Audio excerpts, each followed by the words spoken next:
Hey everyone, it's Zach and welcome back to the Fish Journal. In today's entry, I'm going to be doing an update on my 65-gallon planted community tank. I can honestly say that this video is well overdue. I haven't been able to do an update for quite a while, so let's just jump straight into it.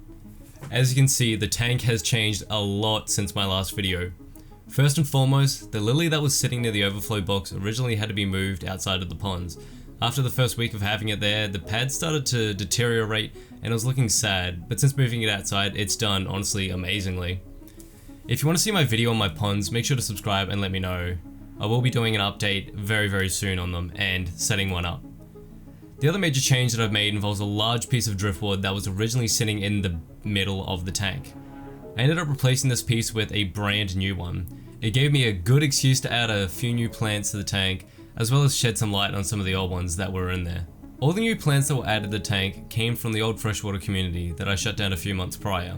It was sitting directly next to it and I ended up actually moving over to a marine setup. I've added quite a few different plants at this point. The first of which is pretty easy to spot, the several large patches of Java Fern. I really do like these as they're a nice contrast to the darker greens in the tank and they are growing off the hook.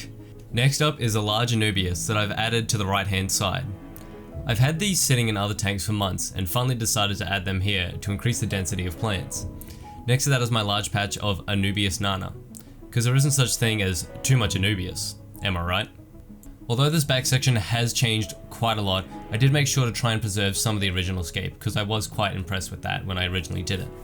The next big addition to the tank is my Java moss and Anubias logs. I managed to pick these three up with a ton of Anubias logs quite a few months ago.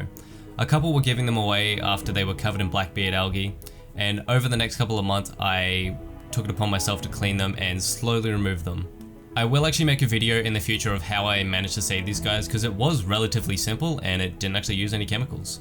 The three of these were an awesome addition to the front of the tank and it really helped fill everything out. I've always wanted a carpet in this tank, but due to the snails and corydoras, they tend to have ulterior motives when it comes to that sort of thing. I positioned the two larger logs towards the front to give my Loach a nice little hiding spot, just so you can see them. I can say that they are definitely loving it so far. I see them swimming and exploring through the front on a very regular basis. All three of these logs are covered in Java moss and Anubias Nana, each of which is nicely established, and thinking about it now, the moss is probably a little bit overdue for a trim.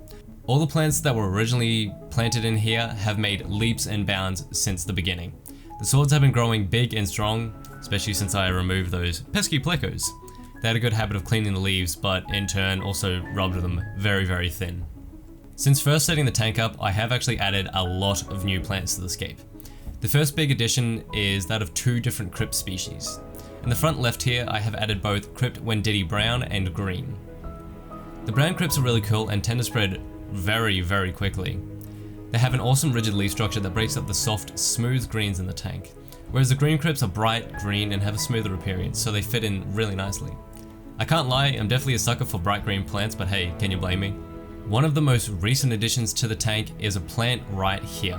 It was given to me quite a long time ago and I've spent the last year cultivating a huge amount of it. For those wondering what it is actually a species of thin leaf Ludwigia. I'm not exactly sure what type it is, so if you guys do know, make sure you leave a comment down below. I would love to hear from you.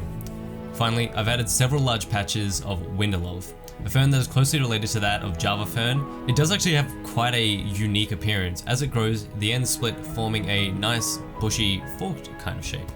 I just loved adding it as it was something a little bit different, and overall, everything has grown in very nice and very full, giving tons of hiding places for all the fishies inside. Over the past 9 months, the stocking hasn't actually changed much since the first video. Some of you eagle-eyed viewers may have noticed the nice bright yellow fish that I didn't actually mention in the setup video. A few weeks after the initial setup, I added a pair of Bosemani rainbow fish. I specifically chose a pair, so if I ever wanted to get in a breeding, I could easily just move them over to a 40-gallon breeder or something like that. The male has some amazing colors right now since it's coming into the warmer spring times. He has actually started to color up very nicely since, you know, he wants to start breeding. The next addition is a small school of Romeo's Tetras. I've always wanted a true schooling fish and loved the cool appearance of them, so I added 5 into the tank. They're just super cute and it's really cool to see them gently swimming through and exploring the tank amongst everything else. Another schooling fish that I've thrown in are some Silvertip Tetras. They were actually leftovers from my 200 litre community tank before I shut it down. These little fish are small in appearance but make up for it in how hard they hit the food that is coming into the tank. It is almost like watching a school of sharks just going at this food. As for the stock that was already in the tank, I have actually added a few more curly loach to bolster my school that's already in there. And finally, I have added a large number of both peppered cories and a few more albino cories. I honestly love these guys so much. I don't know what it is about them, whether or not it's their cute little faces, but I can happily admit that I have a soft spot for all Coridora. As for the 3 plecos, I did actually move them outside into my ponds, since they had a very nice taste for my big Amazon swords. And with that, ladies and gentlemen, this 9-month tank update is done. I may do a video in the future going into detail with the tank stocking. If you would like to see that, make sure you leave a like or let me know what you would like to see on the channel. I'd love to hear your thoughts. If you want to keep up with the future updates and other tanks, make sure you hit that subscribe button. Thank you for watching, and until next time, happy fish keeping everyone.